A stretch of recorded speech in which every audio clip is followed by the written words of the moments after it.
I just want to quickly welcome everyone to our webinar today on navigating the holiday season as a youth or family minister. I'm Chelsea Erickson, Youth Ministry Editor and Director of Publishing at Rooted. And we just really want to thank you for taking the time to be with us today in what we know is a busy week leading up to sort of the kickoff of this holiday season that we're talking about, starting with Thanksgiving and then moving into, Christmas time, Advent, if your church is more liturgical, and then concluding really with the New Year or after New Year's. So we're excited to talk with you about this today. Rooted's mission is to equip and empower churches and parents to faithfully disciple students toward lifelong faith in Jesus Christ. And we encourage churches to prioritize 5 pillars of youth ministry. In case you're new, I just want to quickly tell you what those are. They're gospel centrality, theological depth through expository Bible teaching, relational discipleship, partnering with parents, and intergenerational integration. Sometimes we focus our webinars on just one of these pillars, but I think today you'll hear traces of all 5. And our hope is really to help you feel encouraged and practically equipped for the busy ministry season ahead. It's November 19th, and Thanksgiving is just a little over a week away. And I think for many youth and family ministers, there's a sense of excitement about the holiday season and all that it brings in life at the church. But we also feel a real weightiness as we plan and execute extra events on the church calendar, and even more so because of the pastoral concerns that come up around Christmas, especially. So today we wanted to cover a number of different topics related to this hectic but important season. And of course, we want to point in everything that we do as youth and family ministers, as parents, we want to point to the hope of the gospel and the joy that Jesus brings even in the midst of darkness in our lives. So if you are listening today or on the replay afterward and you have that sense of kind of white knuckling it as we approach this season, we pray that this conversation will help you remember the grace of the gospel, that Jesus has finished the work on all our behalf. We don't have to prove ourselves or be impressive in our ministries. We pray that you'll receive the hope of God with us, even as you're proclaiming the gospel to others. And we on this call need that reminder too. So let's dig right in. We often think of the holiday season and Christmas in particular as a really happy time, but for many in our churches and maybe for us personally, it can surface all kinds of struggles. So what are some of the challenges that our teenagers and their families may be facing as we approach Thanksgiving next week and then all that follows? Joe, you want to start us off? I'll start us off. So I think some of the challenges that we ourselves face are really making the appropriate boundaries or space for our own family. My wife and I, we kind of feel like we had a little bit of, as the holidays approached every year, is almost like we felt our anxiety growing because we would be going to event after event or family gatherings in the same area, plus church activities. And so really we've had to take a step back and look at how how are we going to carve out time for our own family and make sure that that's protected, and that we're not just, feeling as if we're controlled by the calendar all the time.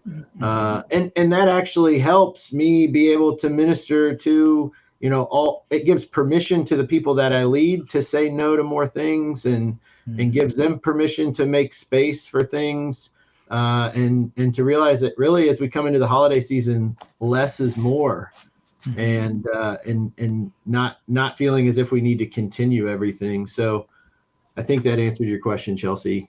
But yeah, to get us started, those are some of the things. And there's a lot of practical implications to that. But like for our student ministry, we would take off from before Thanksgiving till after the New Year. And we would encourage involvement, in other activities of the church going on, part of the larger body, but taking time where we kind of stop and focus as our ministries focus on the coming of Christ and the rest that he brings, not, doing. Yeah. I love that you started us there, and we'll wrap up in that place too of soul care for ministers. But I hear what you're saying. It's almost like before we can look at the pastoral concerns among our students and their families, we have to first even think about ourselves and our own families. It's great. Yeah. And I Katie, I think think, I cut you off. yeah, no, I was just going to say, I think we have to keep in mind some of the maybe more obvious things that students and families will, will face over the holiday, including death of a loved one, divorce. I mean, as soon as I said both those things, I can think of two families in our church immediately, but this is the first holiday with parents separated, or first holiday with one loved one gone. And those are weighty things. I know from losing my own parents at an earlier age, the holidays, it's a mixed bag of emotion. So just Yeah. being aware. Yeah, absolutely. That's a big one. And you have a sense of loss when you're experiencing death in the family and experiencing the holidays because of that. But there's also what I see, I wouldn't say a lot of in my context, but I know can be the case is, the loss of existing relationships, right? It's like whether it's a broken relationship, and, you know, with families choosing or individuals choosing to celebrate holidays a different way or apart from family intentionally. And that's a really hard thing. And in our context, we've got a lot of, we run the gamut from like young families to older families to empty nesters, and I hear the pain and the longing from a lot of our older saints in the church who long for their adult children and their grandchildren to come spend the holidays with them, but that's not happening. And so there's a lot of opportunity there for sure. And part of it is certainly acknowledging that pain too. And I think I'd be remiss too, not to mention this, but it's kind of a little bit of a left turn here, but with the price of with inflation, right? The price of rosemary is up, sage is up, turkeys are up, right? That causes a lot of stress and anxiety on, I cook all the meals in our home, and so the Thanksgiving meals falls on my shoulders. I know I'm already preparing, for the sticker shock, so to say. Yeah, it's true. Yeah, I was going to add the prices of, Christmas shopping, all the presents for all the people, the comparison trap with other people around this time of year. And just, I think the loneliness, there's a lot of people that the holidays is just a reminder, whether it's of loss of physical relationship or just that they, look around and are tempted to view themselves through the lens of other people's lives.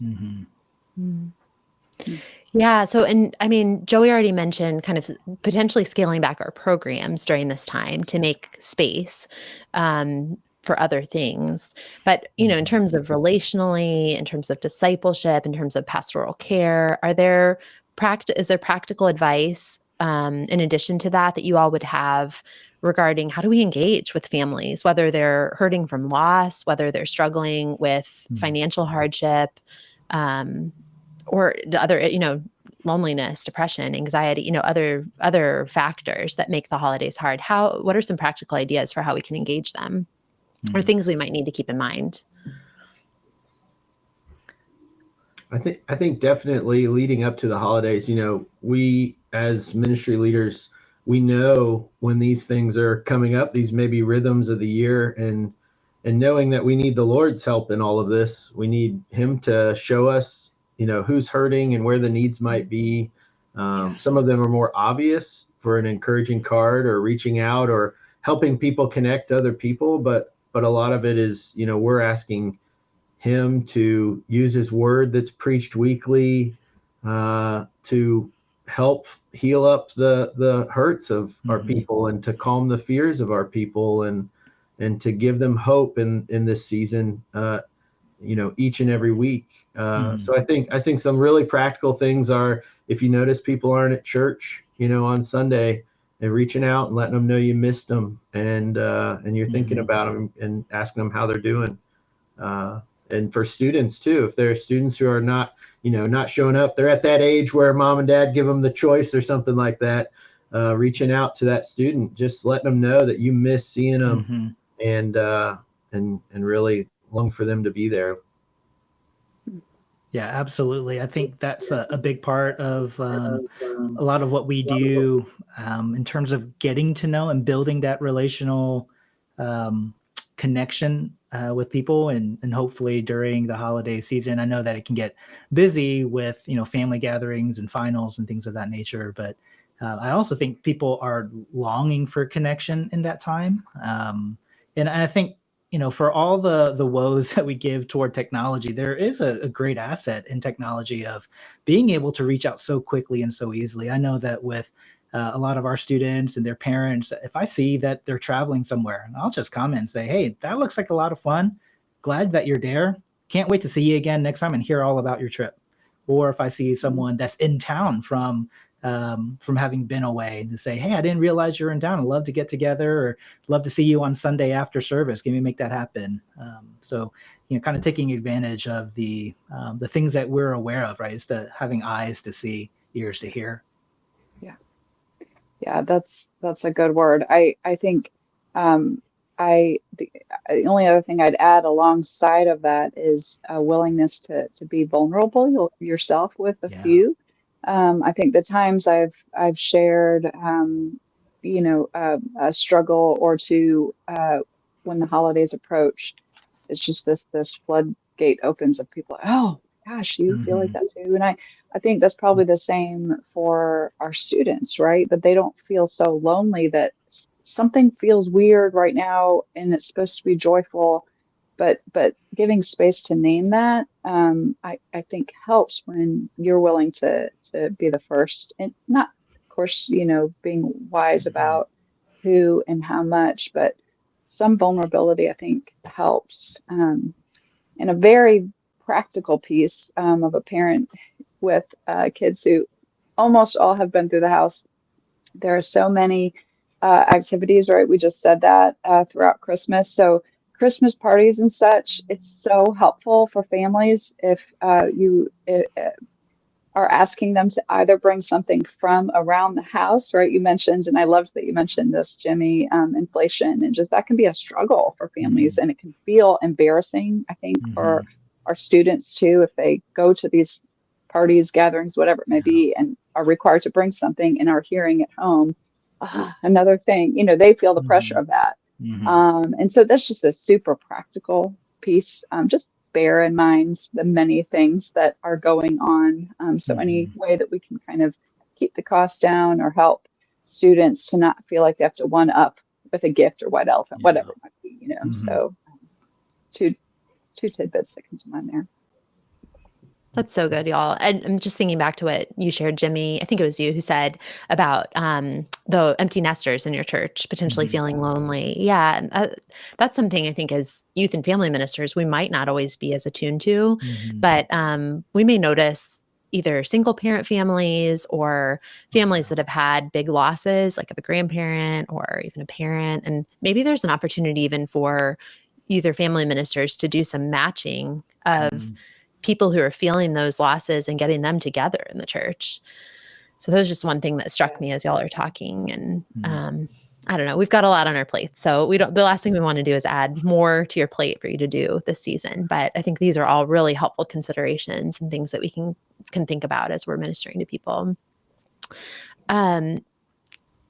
I think we've kind of covered, we wanted to ask about resourcing families. I think we've kind of covered that.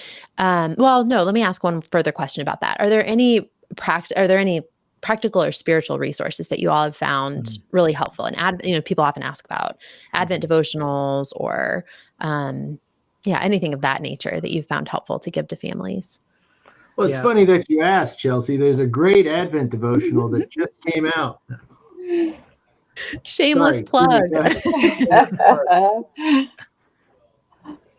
Go ahead, Jimmy. Sorry, you were going to say something. Oh, no, that was good. It's probably more practical than what I'm about to share.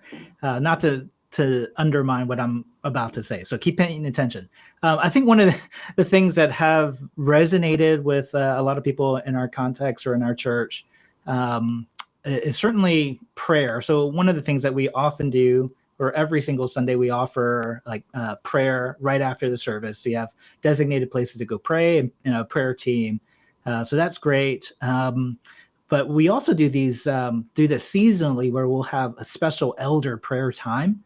And that's something that is completely aside from what I do with students and children. But working as a whole of a church to come alongside the needs of people, whether they're in crisis or they're just feeling the weight, and they are perhaps for the first time really admitting to anyone else that they need help.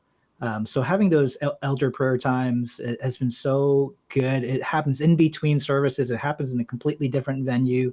It opens up the opportunity to engage in further dialogue and shepherding, pastoral relationships. And I know that not every church is going to have all of those resources, but that could be something that could be woven into the Advent season, whether it's a special time of prayer or just hey, for 15 minutes in between services or after this service, right before this service, we'll have some men and women to listen, to pray with and for you. So helpful. It keeps our staff incredibly grounded and out of the programmatic world. We're at a bigger church, and so everything kind of gets put onto a schedule. We got to be done by this time because of all these other things that are happening. And that's one of the few places where it's completely open-ended. And I know that our people have really appreciated that. So finding some way to encourage prayer and encourage kind of the vulnerability, and obviously having trained people to do that helps a lot. And then even some levity from our worship pastors or our preachers on a Sunday to say, the holidays really aren't fun for everyone, and try to, that can make everything feel down. But acknowledging the fact that it can be hard, but then also, we don't live in, I had to ask someone this, we don't live in a town where the, Leave It to Beaver happened, right? I didn't know this, it was Mayfield. We don't live in Mayberry. We don't live in Pleasantville. We have real life stuff happening. And that can be hard. Sometimes it's really hard. Sometimes it's just kind of inconvenient, but acknowledging that and saying, you know what? Yeah, I burned my turkey this year, or I can't find this ingredient. And, my Instagram, that means my Instagram is not going to be what I want it to be. Hey guys, that's okay. Let's keep our eyes on what's most important, right? And that's a great gospel opportunity. One other quick practical thing that has been helpful that our church has done is made a list. We ask for names of folks who might be willing to host families in the church for Thanksgiving or Christmas, either who don't have extended family in town or for whatever reason just are having a hard year. You have that list, and either as a staff or just being aware with each other of who might enjoy that or be maybe uplifted by having people in their home. We did that after my parents' death. Things changed drastically, and we ended up for holidays for several years in a row just having people from our church over, and I was very nervous about it because it's holidays, right? But it ended up being some of the richest times that we have ever had as a family, and just as a larger church family with people that I didn't know well. So, but ended up knowing better. So that's another helpful thing. That's great. That's so great. I love that, Katie. That's just beautiful to see the church in action that way. Well, let's switch gears a little bit and talk about busyness and expectations. What are some of the different factors that might cause youth ministers or family ministers to feel overwhelmed? And what are some of the different tasks and assignments on a youth minister's proverbial plate? Not to get too into the meal imagery, but from Thanksgiving to New Year's. Well, I know this is true for me, but I tend to get the Sunday after Thanksgiving slot for preaching and the Sunday between Christmas and New Year's.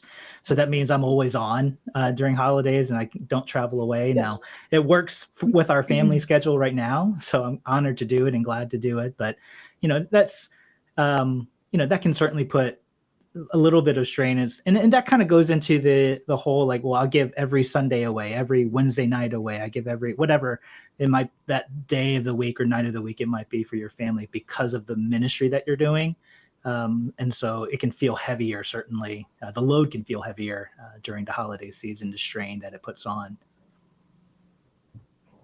Yeah, and let's be honest, when you're not in the pulpit every Sunday as a lead pastor or teaching pastor usually is, that prep is not an easy lift always, right? So those are big. Right. That's big. Yeah.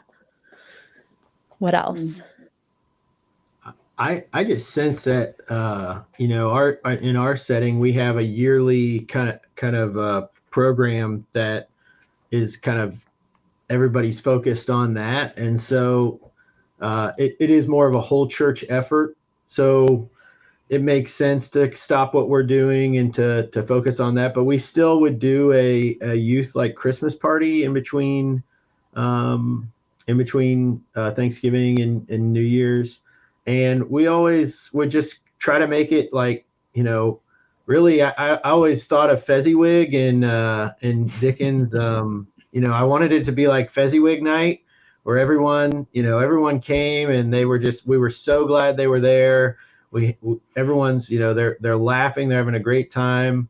We're encouraging each other, and we would always like try to tie it in with some of our shut-ins that we have at the church. So each year at our Christmas party, they're either the girls are making Christmas cards, or they're putting together something for the shut-ins at our church as part of it.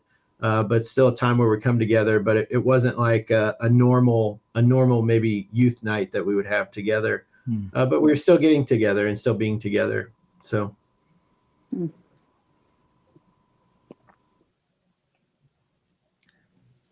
I wanted to add something here because I do think this, and maybe I'm jumping the gun here, Chelsea. No, go right ahead. I think about be organic. So yeah, thinking about the holiday season and maybe what we might consider lighter or heavier load weekends and services. I'm thinking about our context again, and I think this might be true for a lot of people, but as we're looking to integrate maybe more children into the services, whether it's a part of the service or figuring out ways to get the whole family engaged. And I think it's a great opportunity, right? The holidays are an excellent opportunity to have family worship, to invite children into the service instead of sending them out for children's church, or maybe they're, I wouldn't say that they're discouraged, but maybe you're in a paradigm where the children don't ever come into the sanctuary for corporate worship. This could be a great time to do that. Now, that's going to take a lot of collaboration, right? Teamwork to think through the worship service. For someone who might be preaching that day, if they're not accustomed to noises from children or disinterested students out in the congregation, that can be a little much. But it's still a great opportunity to invite that in. Maybe there are people who are listening to this who are wanting to do more family worship and begin family ministries in their churches, right? I think going to your senior pastor or going to your leadership and saying, hey, what do you think about having a family service, where we're all in there together and we think about ways to maybe we have a family like the Advent candle this week instead of an individual, right? Getting everyone involved. I think this is a great time to think creatively and even perhaps outside the box. Yeah, that's so great. So you're segueing us, and I love this. So we can totally go in this direction into this idea of how do we practice intergenerational integration, which is a huge priority for Rooted. And by that we just mean getting all generations interacting together, right? Relationally, in corporate worship where that's possible in your context. We recognize there are lots of nuances to that depending where you serve and what kind of church. But we really want to see, we think that's one of the things that helps teenagers and children even to grow in their faith and to stick with the faith after they leave home. And that's, borne out statistically in studies that have been done. So it's a huge priority for us to equip youth ministers. We recognize it's hard to do that. So we want to equip youth and family ministers as much as we can by the grace of the gospel to do that. And I wonder if there's a little overlap, like what you're saying, Jimmy, if there's overlap there in terms of managing some of the stress and busyness of the season and kind of what you've led us to, Joey, about scaling back our programmatic efforts and increasing the sort of whole church priorities. So I don't know, do y'all have any other thoughts about that? Like, what are some practical ways? Jimmy's mentioned a couple. What are some practical ways that we could do that more in the life of the church? Yeah. Go ahead, Katie. Oh, no, it's okay. I would say just, your leadership team, your group, like you guys being convinced of that and have that as a growing conviction amongst your leadership. is critical, because you don't want to be, pulling and pushing with unsaid expectations and operating on kind of different convictions. And so, I would pray about that. If you have people on your staff that have done it one way forever, and you're really wanting to go more intergenerational, I would just start slow and continue to pray, and, continue to pepper and salt, your fellow leaders with good articles from Rooted Ministry. And, but no, I think because what I've seen is that, that's been a shift in ministry for many of us.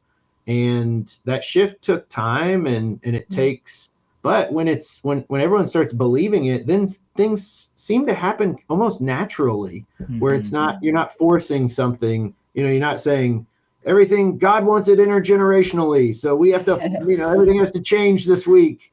And you're kind of like, okay, well, good change is probably going to happen slowly, and you can only start where you're at. So, right. I would just encourage to start the conversation with your senior pastor, with your fellow leaders, and just find a good article or something that's really thought-provoking on intergenerational ministry, and kind of discuss it and throw it out there, and keep seasoning towards those things. That's great. Yeah, I have two things going on right now in my brain. One related to intergenerational, and one related to the managing business. So one quick word on the intergenerational, since you just mentioned that. I think that's so good, because there's so many good resources out there, right?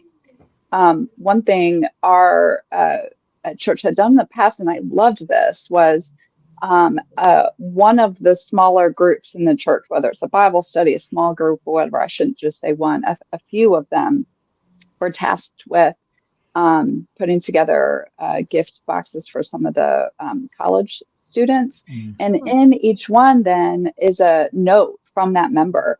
And just, pray. And what they did is they printed out pictures of the person, so that you could see who it is that you're praying for, who it is that you're giving a gift for, because depending on your size church, you may not know that student. But it's just something to say, you are not here, but we still love you. It's the intergenerational connection, right? In a similar vein, doing that inside the church before they leave. And this is not a new concept, but with the prayer mentoring, right? To give an older person in the church a list of names and pictures and brief bios of who they are, and just ask them to pray for those students. And when they see them then on a Sunday morning, just make that extra beeline effort to say, hey, how are you? And if they hear about they're in a musical coming up, ask them about, how that went. Just that connectedness across generations is so key. It's so key for our young people to feel like this is their extended family. And it's key for our older people, so that we are making sure that we are not separating them out to some island of youth ministry, right? But that we're a body as a whole. And as a whole, we're going to serve each other and love each other. So good. So another path, but should I wait talking about just kind of busyness? Because it's kind of. Well, I'll chime in I'll share one other thing on the intergenerational thing, and then and then you can take us in the direction of busyness. I think one thing that I observed in the local church, particularly the church I served most recently in a youth and family ministry role, was that when you do something for children or teenagers, but maybe especially children in the service in the life of the church, there's kind of an evangelistic element to that too. It draws families that maybe haven't been attending regularly, maybe aren't sure where they are spiritually, but they're somehow connected to the church. It draws them, and particularly at Christmas time. So I'll just plant that as a little seed that, if you have an opportunity to include, if it's a children's choir or Advent readers, like one of you mentioned, something of that nature. If you have an opportunity to think about how to include kids and teenagers in the service during Christmas time, I think that ticks so many boxes, right? It connects you with those families, just in a discipleship context, but also evangelistically for those that may just be loosely connected. So that's one more thought. And then, yes, Katie, please take us in the busyness direction, because I think that's something that everybody's feeling so intensely. Yeah, I mean, we kind of started talking about this a little bit, just managing that, right? I just want to talk about that more as ministers, what that looks like just in our own homes, because that's that's tough.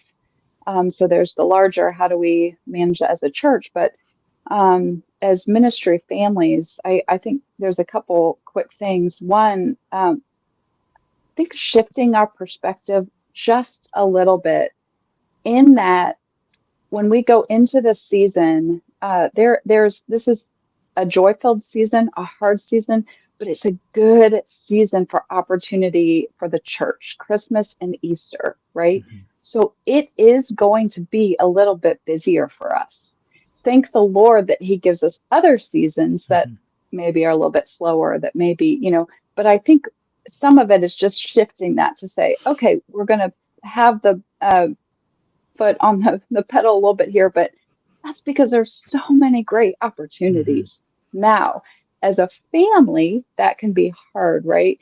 And I think one of the things that I've learned that has helped is to be careful, especially this time of the year, to not think of our ministry and family life in entirely separate spheres. They can and they should overlap in some capacity. That's not going to work out perfectly every time. My husband and I have both been in ministry in some capacity, now both full time, but I was at part time or just even volunteering heavily throughout our marriage. So I know it doesn't always practically work itself out perfectly, but as much as we can overlap. So, for example, I have to be at so many rehearsals at church, right? When my Christmas time, when my kids were younger, it was bringing them with me as much as I could. And one kid always liked to sing in a mic next to the other. Now we didn't turn the mic on. She didn't know that. Just that she liked that. One enjoyed being back at the sound booth and just kind of, helping the person back there. Is it inconvenient sometimes? Yes, but I'll say this. My father did this for us. He was a pastor, and I saw him when he brought me into kind of his workspace. I love to see him do ministry. And what that did is make it feel less like it's this separate place that dad and mom are going to, and more that together, right? This is a place that we serve in. And I even have one family now. She's also on staff. She brings her kids and she'll set up a play date at the church, and just so her kids get excited to come. So yes, there's responsibilities in both areas, but especially this time of the year, as much as we can creatively think about, okay, how do they overlap our church family and our individual family? It doesn't take the busyness away, but it lessens the stress a little bit. And it allows our kids that perspective of, I belong here too, uniquely in the place where mom and dad work. That's really good. Yeah. Wow, that is so beautiful. Great, Katie. Yeah. And I would just add, the importance of Sabbath, of resting because of the busyness. I think of just times of saying like, okay, this day we're not gonna go do anything. Like we are just gonna stay here. We're gonna enjoy. We're gonna take time, and that's important. It's important to set aside a day where you're not doing, and you're being reminded that this ministry and the fruitfulness of this season is not dependent on you or your efforts. That's right. Or your ministry plans or programs, and that God is going to work. And so he uses that to reset us and realign us to his power, his providence, his goodness. And so I would just say, even those times where you feel like I can't take a day off, there's too much going on. No, that's probably evidence that it's most critical for you to take time as a family to stop and to rest. So yeah, I would just add to that, and like for my wife and I, the way that plays out practically is we have, I call it our business meeting. She hates that because there's nothing romantic about a business meeting, but we get together our calendars, and you gotta communicate. I mean, a lot of it's just practical communication with your spouse. Yeah. And that's like so much of this season is make sure that you're communicating with your spouse ahead of time before you're making commitments with other people, before you're planning things. and that you're setting aside time for Sabbath for your family, time that is guarded for your family. And it's because ministry does overlap. It's not like your life and ministry, it's all one. So Yeah. And even if you're a single youth minister, right? Like, I think I was worse at doing all of that before I had children. My husband and I served together. And so when we were newlyweds, that was fine. We were still, we connected and planned together, but we also enjoyed serving together. But I think even more so when I had kids, I thought about these things. As a single youth minister, I'm not sure that I really set those boundaries or manage the busyness well at all. I just thought, well, I can go. And, if you're listening and you're a single person in ministry, you too have these needs, and we're for you and praying that you'll carve out that space to be with extended family, with friends, to Sabbath, to rest. So this is all so good, y'all. I want to throw one more thing into the mix in regard to our busyness. And that is that around, I think uniquely in youth ministry at the holidays, we have all of our past students coming home. So youth ministers and family ministers, our base of people that we disciple just keeps growing year by year, right? We add a new class, we launch one out into the world in some respect, but we don't stop caring about them. We still want to stay connected to them and disciple them. So that's another thing during the holidays that I think increases sort of the schedule demands. And it's a delightful thing. I mean, I think most of us would say we love getting to connect with past students as they return home for the holidays. But do y'all have any advice about how to add that in without overloading? Are there practical ways that we can include young adults, college students, working students who are, coming back in what we're already doing in order to disciple them? I've got one idea. I've got a couple of ideas, but the first one I'll say is this. I always try to look for low-hanging fruit. And as I feel like I know where my students might go to hang out, it's typically, a coffee shop, and knowing that, okay, rather than me going in at 7 a.m. to get my coffee, what if I went in at 11? I'll probably run into 1, 2, 3, probably whole groups of former students who are getting to know or catching up over the semester.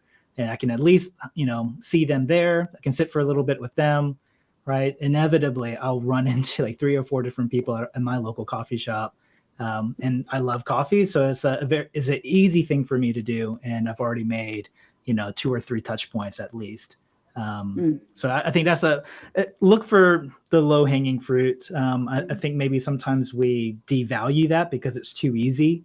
But again, in your context, it depends. Maybe you're pressed for time, whether personally or through ministry. And so find things where you can find that overlap happening naturally.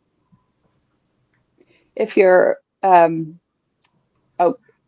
okay with it, especially if you are married and your spouse is okay with it, an open house just for a couple hours is a good way to get a lot of people kind of, connect. So when they're coming home and say, do you have any time to get together? Yeah, stop by if you're able, between this time, and then protect that. Like that's when we're available, and outside that we might not have a ton of time, but no, I'm, praying for you. But that might be a helpful way to see a lot of people in a time that's convenient for you. Yeah, or even delegate that out, right? Like if you just can't handle one more. I mean, I love the idea of the youth minister or family minister practicing hospitality. That's so beautiful. But if you feel like you can't add one more thing, see if there's somebody in the church that would host it and you just show up and be there. That's something I wish I had done. I wish so much that I had done that when I was a youth minister. I think it would have been really fun and just like an easy way to see a lot of students. Yes, so, that's great great. idea.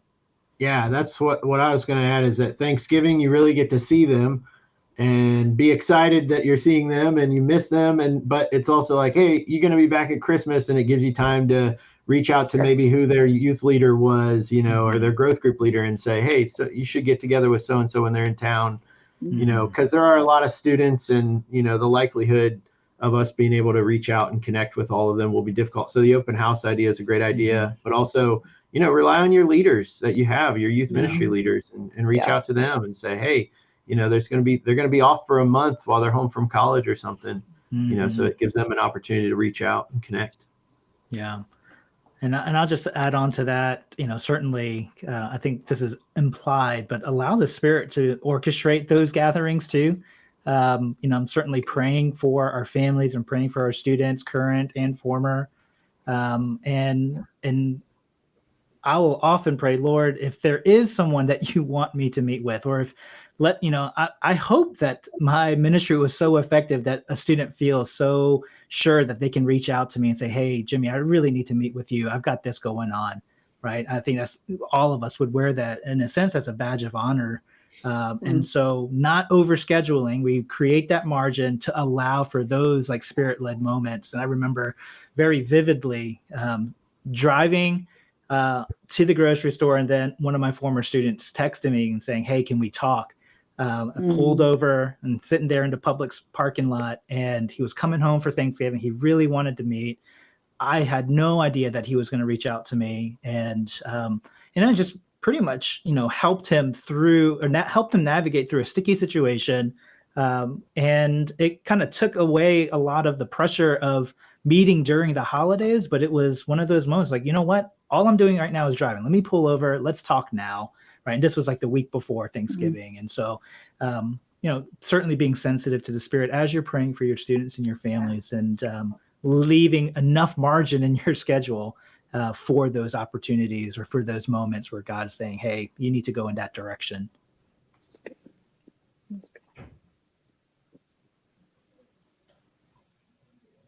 Well, we're quickly coming to the end of our time. I want to hit a couple more questions and then leave a little bit of space for Q&A. So we may just go a few minutes past 2 Central here in order to get to all the things that we want to get to. But one thing that we've touched on a little bit throughout this call is just helping to keep people's eyes on Jesus, keeping our own eyes on Jesus, and helping to lead spiritually in this time that can be so filled with other elements of parties and fun and gathering, also just pastoral care. So what are some ideas that you all have or some advice you have about ways that we can direct those that we're leading back to the gospel in the midst of the holiday season? I'm a music director, so you can roll your eyes at this, but I can't help myself. Sing as much as you can over the holidays. I think the gospel leads to singing, right? And we can even teach our students and families that if you think about it, at the epicenter moment of the greatest story ever revealed to the world, singing happened when the angels revealed the good news to the shepherds. So that's not insignificant. And I think it reorients us in a unique way, even if it's just individually or as a family playing just worshipful Christmas music. And then one of the consistent places that happens, right, is in worship as a body of believers. So as busy as this time of year is, prioritizing worship. And one of you mentions, being in touch with those that you don't see in your circles of care, because they need that. We need that in order to reorient ourselves toward Jesus in this busy time of year. We need worship, and Jesus gives that to us every Sunday as a gift. And I just think embracing that on Sundays for sure, but also throughout the week as much as we can, uniquely during this time of year. Yeah, I'll add to that. I think along with the singing, and I am a self-professed, I don't always like Christmas songs, but I love to sing. I love to sing, and I love worship songs. And a part of my inner Grinch comes out when it's like, oh man, can we sing other worship songs during Advent? It doesn't always have to be a Christmas thing. It's funny you say that, because I was just giving a list this morning to my husband of like, these are my least favorite. Like, why the heck are they there? But they are. Yeah. So I get you. Awesome. I feel seen. Good.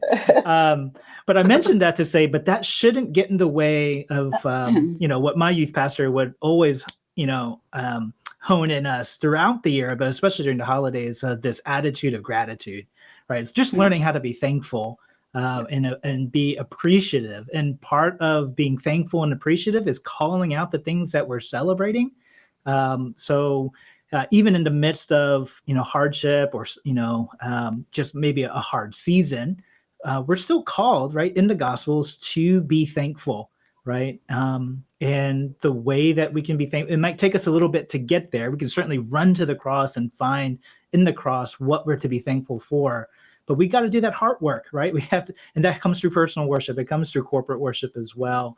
Yes. But having that mentality of saying, you know what, rather than choosing, and Joey, you mentioned this at the very beginning of the webinar about, not falling into a comparison trap, right? But instead be thankful for what we have. I'm thankful for this youth ministry community. I'm thankful for this family ministry community. I'm thankful for these families involved in my life, intergenerational. I'm thankful for the church that I get to be a part of, and rather than looking at all the things I wish, but it's, God, thank you so much for what you've given, because that's more than enough than what I need, right? It's just a reminder again. I know it's overly used and it's too cliche, but we want to see Christ as the reason for the season of celebration and and the holidays. And so what better way to do that than through practicing gratitude in all things? Yeah, I think it's great, Jimmy. I agree. I think, and the singing too, Katie, even though I'm not good at singing, I enjoy singing. But Christmas time every year for me as a youth ministry, as a pastor, was always to praise God for the people that he had brought to minister to the students of our church, and to encourage. And so many of them are parents. And so it was twofold. You're encouraging parents, but, even for me, that was creating a line item, for gratitude in our student ministry budget, that it's going to be something for next year where I make sure we have at least a little bit in there to be able to, maybe buy them a book that I think is going to really point them to the gospel. We got the gospel primer one year, and writing a card to them, just letting them know. And I'll be honest, like, that was a blessing. You guys all know this. It's a blessing for you to take time to stop and think about the ways that God has blessed your church with these unique individuals and their gifts, and how you see those played out. And I think that's just a great, it's a great time for us to reflect on, okay, why am I doing this? Because God has lavished his grace upon me through his son, Jesus Christ. And these people are a gift, and to thank them for that is to thank him. So well said. Well, okay, last question, then we'll segue to some Q&A. We have a couple questions that have come in, and one of them that's in the chat I want to weave in here. So, we talked as we were talking about busyness and kind of managing schedules. I feel like we touched on soul care a little bit. But how do we care for our own souls and maybe the souls of our families if we're married and or have children during this season? Is there anything that you would add toward keeping our own eyes on Jesus and the lives of those who are closest to us in such a hectic season? And here's where I want to tie in the group chat. Our good colleague Anna had mentioned, what about if the youth minister or family minister is going through a really hard personally, him or herself? So if there's grief or loss or even mental health challenges, particularly with that person in mind, how do we keep our own eyes on Jesus? Yeah, I can jump in real quick on that. One of the things that I want our family to do, like my wife and my kids, is to, as much as they may express their distaste for it, but spending time together. So going on a walk together or figuring out something that we will all enjoy doing. And so lately, it's been going to the movies. So that's great. That's fun. We'll continue to do that. And then trying to certainly find opportunities for gospel conversations coming out of that. But even in conjunction with that, regarding like the hardness of the season. So this will be, I think, our first Thanksgiving without my mother-in-law here. We unexpectedly lost both my father-in-law as well as my dad within the last 5 years. And so Christmas and Thanksgiving, the holidays, birthdays have all looked very different. And it's hard. It is really hard. And I think one of the things that helps me process and helps our family process is actually just like in a sense, like sit there in the sadness, right? Yeah. So I'm a crier, I'm emotional, and so I'll tear up at the slightest thing. We'll go to my father-in-law's gravesite, and I'll sit there, and I don't have any words to say. But I know every time we get back in the car to go back home as a family, I'm so thankful for the way that the Lord showed up in that hard season, but then also thankful for even kind of leading our family through him when he was here with us, right? And I think about that for my dad. I think about that we'll be thinking about that for my mother-in-law, who won't be able to be with us because we're separated by a long distance. But to sit in that grief, but not so long or so hard where we lose sight of hope on the other side, right? And I don't even mean hope on the other side of heaven. We can still have hope today, right? Revelation, 21, love that chapter because it's an incredible promise of God wiping away our tears. That the realities that we know now, however hurtful they are, we do have a hope to come, but also even now. And so that's a tension yet we live in of the already not yet, but that's a hope that I get to have. And what better way for me to lead my family than for them to see dad wrestle with that reality and still come out like, yeah, we can do this only by God's help and only by God's grace. Yes, absolutely. Some days are really hard. But for the most part, I'm reminded when I'm living in the gospel, I'm reminded that there is hope. And I think that's such a good reminder for me. And I hope that's a reminder for anyone listening to this and the people that we get to minister to. Yeah, that's so good. And I think that the reminder of that comes if you're in a season and you're in ministry in a season of grief, prioritizing your time with Jesus is so necessary. It's always necessary, but working it in to know you need that. We always need that time, but if you are grieving right now, you need that. But you also need to be ministered to. Yeah. So as much as you're scheduling other events for whatever it might be for kids or for family, whatever. In my case, concerts, whatever.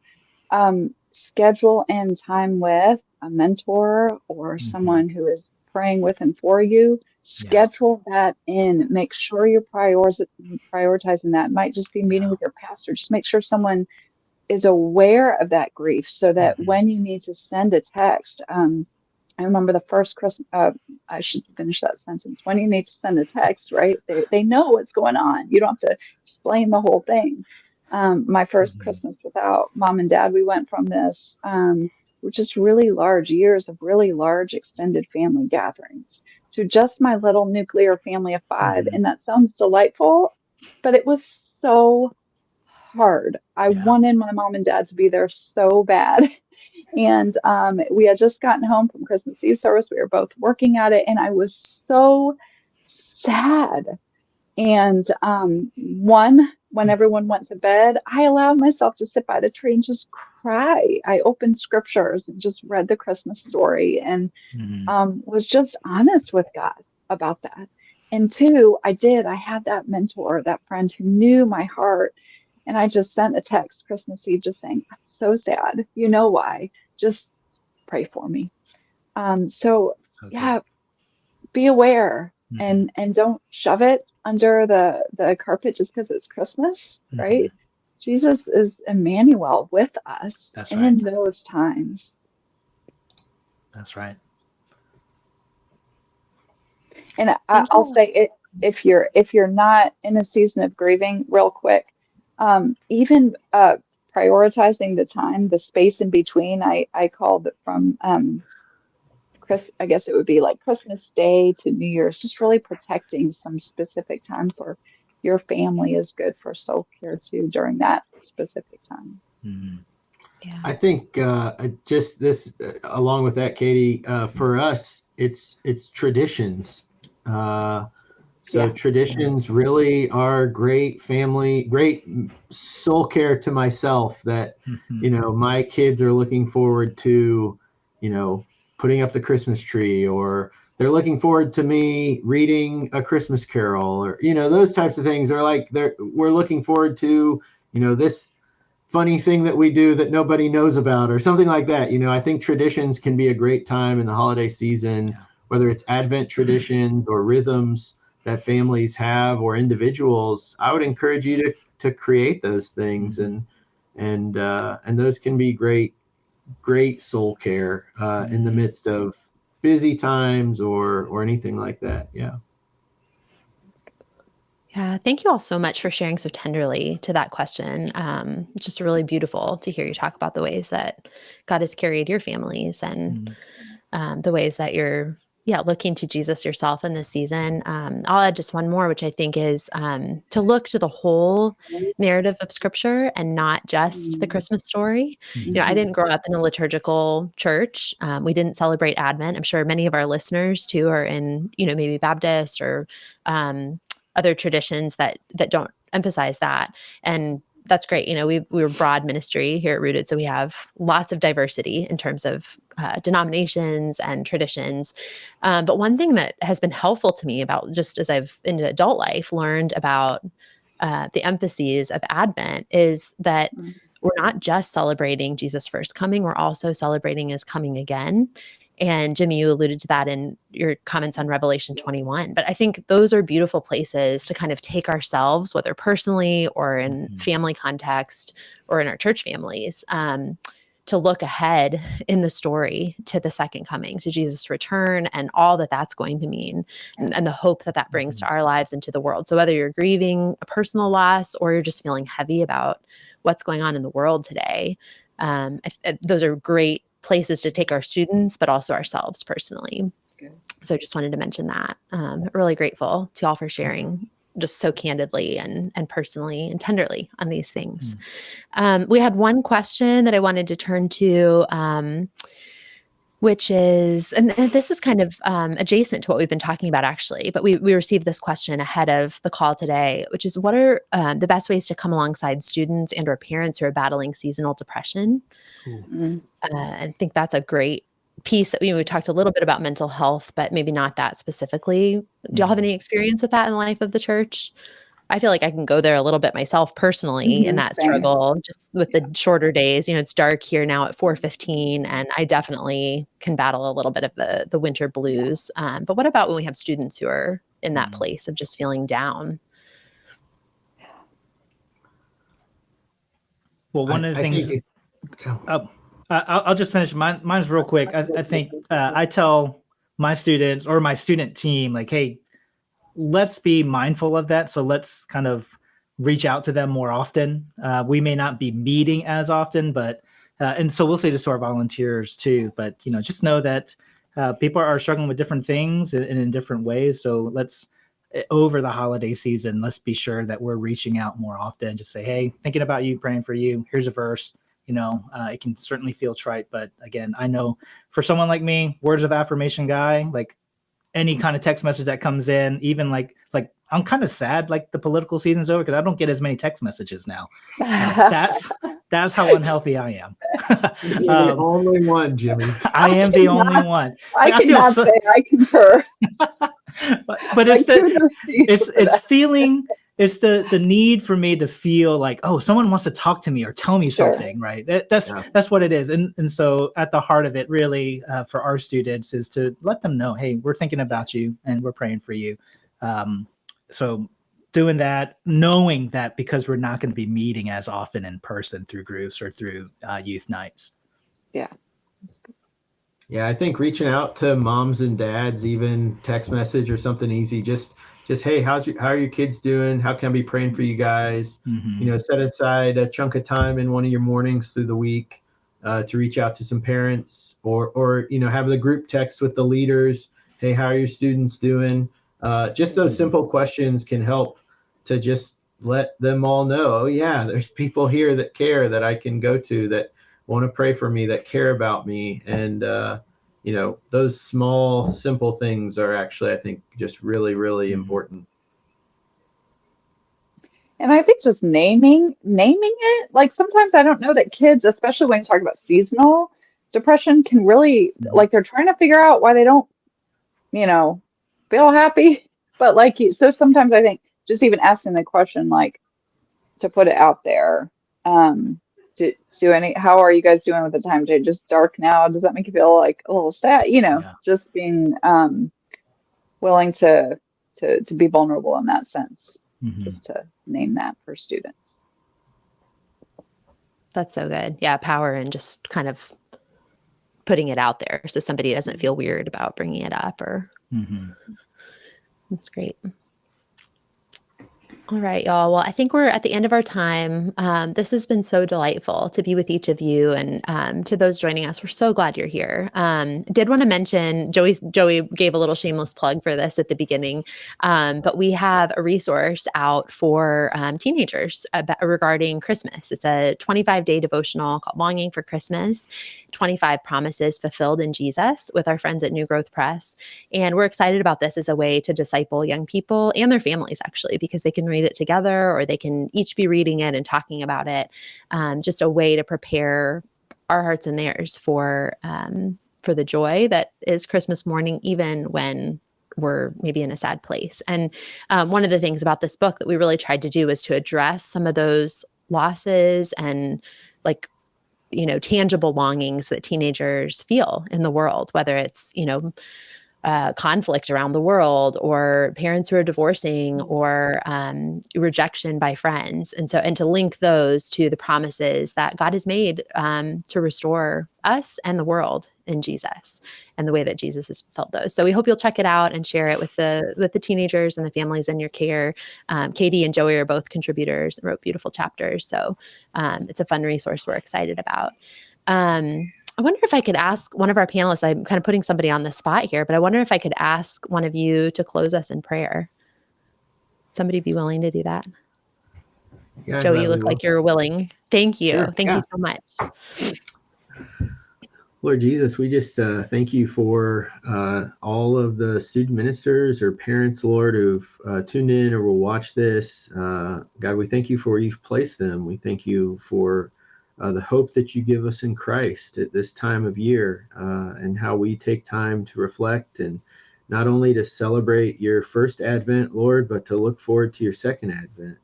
And God, we just pray for our brothers and sisters in Christ right now. We ask that your grace would be theirs, that your Spirit would comfort them with your never forsaking, never leaving presence in the midst of every season that they go through, and that your joy would be theirs as they lead and minister their student ministry and in their families this Christmas season. In Christ's name, amen. Amen.